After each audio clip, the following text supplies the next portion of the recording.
Hello, welcome to People in Perspective.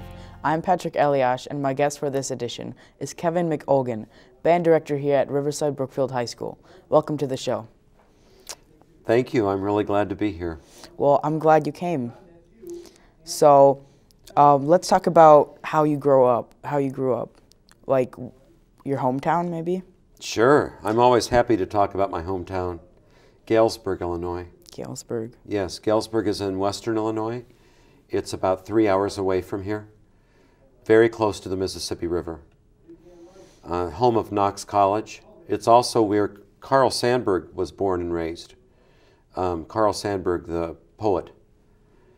So a lot of buildings in the junior college, they're named after Carl Sandburg down there. Little quieter way of life, and it was a great place to grow up. How far away is it from downtown?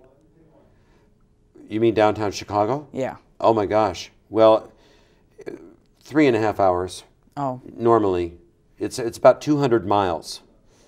So it's about close to the border of Indiana, or? No, the other way. It's close to Iowa. Oh, okay. Yeah, it's 20 miles this side of the Mississippi River. So we used to go to Iowa a lot too. The Quad Cities, very close. Also Peoria is very close to Galesburg. That's nice. So do you have any good childhood memories there that you could talk about? Mostly of taking piano lessons and saxophone lessons. I even brought my saxophone if you'd like to hear me play. Oh, I think we'll leave that till the end. Is that okay? Sure, sure. Well, so what really inspired you to become a musician and teacher? I think that it was my teachers that I had in grade school and junior high and high school.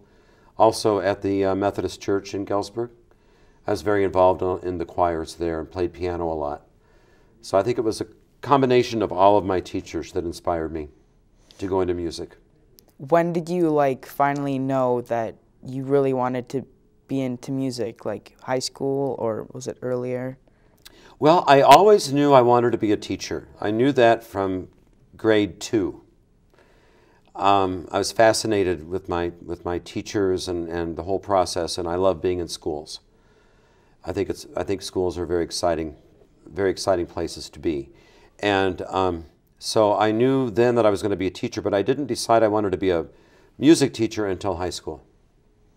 And what other education did you have to become a teacher? Well, after high school, I went to Northern Illinois University in DeKalb for my undergrad. And then I taught for several years in Joliet, elementary, junior high. Oh.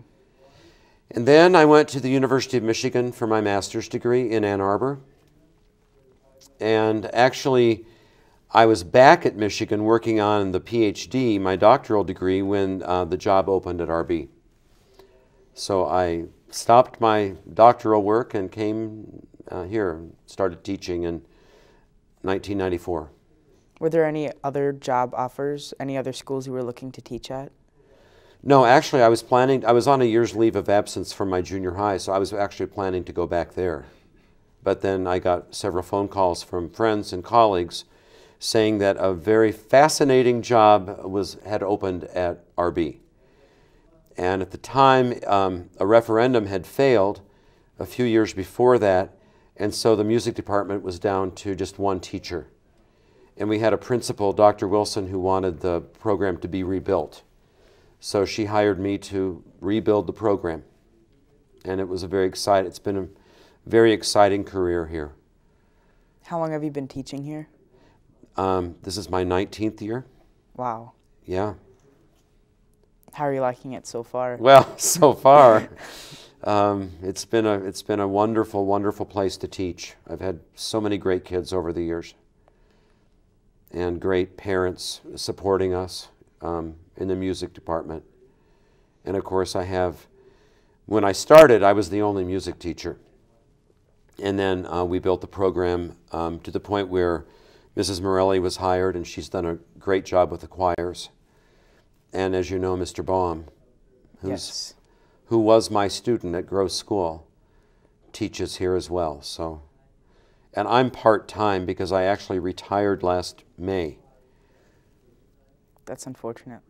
Well, I still haven't wrapped my head around it, but because I'm part-time this year, so I'm still back at it. We hope that you could stay here for a while. Well, I appreciate that. I appreciate that very much. Oh, can you tell us more about the evolution of the music department here? Sure. When I think my first year, we had 2 kids in orchestra. One played violin and one played piano. That's all it was.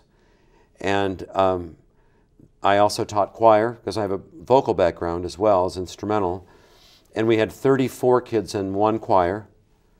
And I still forget the number of kids in the band. It was either 29 or 31 in one band that year. And we had one jazz band with 11 kids in it. And I always like to say 18 of them played the drums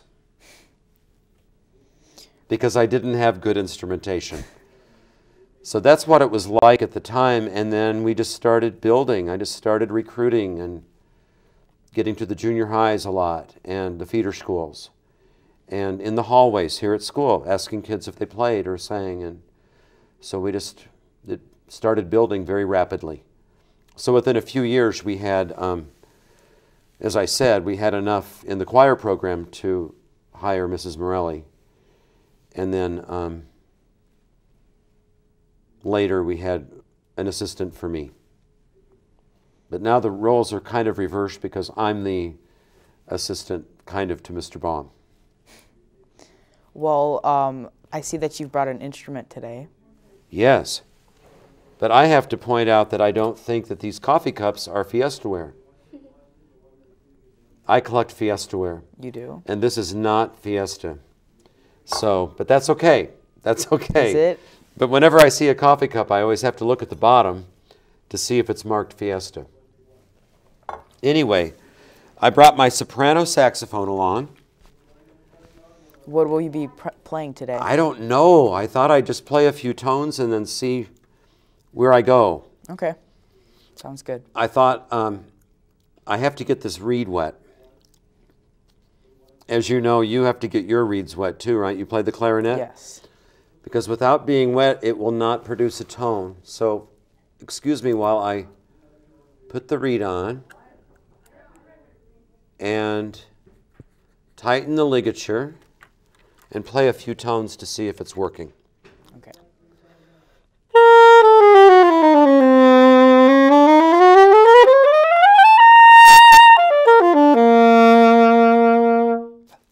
Seems to be working okay. Sounds good. This is a soprano saxophone.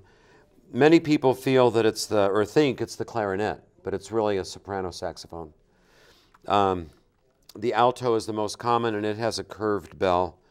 Some sopranos are manufactured with a slightly curved bell, but I really love this particular instrument. It's a Selmer soprano saxophone. How long have you had it? Oh, probably 10 years or longer. It's made in Paris at the Selmer company. Let me see. It's the holiday season, so...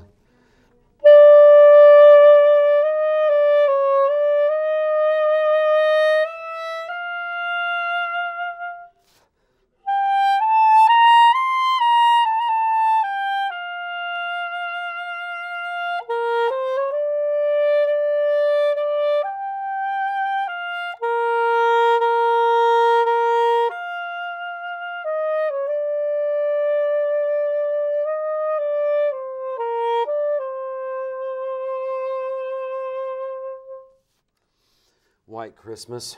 Did you recognize that? I think so. Okay, and then